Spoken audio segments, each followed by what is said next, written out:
Ainda falando da Copinha, o Ituano venceu e está praticamente garantido na próxima fase. O Ituano começou pressionando, mas foi o Carajás que saiu na frente. Davi aproveitou a sobra e bateu cruzado para fazer 1-0.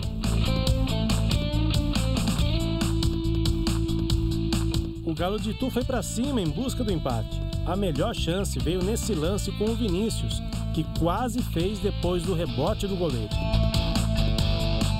Depois da pausa do intervalo, o Ituano veio com tudo para conseguir a vitória. E a virada no placar começou com o Gabriel, que fez de cabeça. A pressão seguiu até os minutos finais. Aos 38, pênalti para o Galinho. Matheus foi para a cobrança e fez o segundo. Primeira vitória e vaga praticamente garantida para a segunda fase da Copa São Paulo.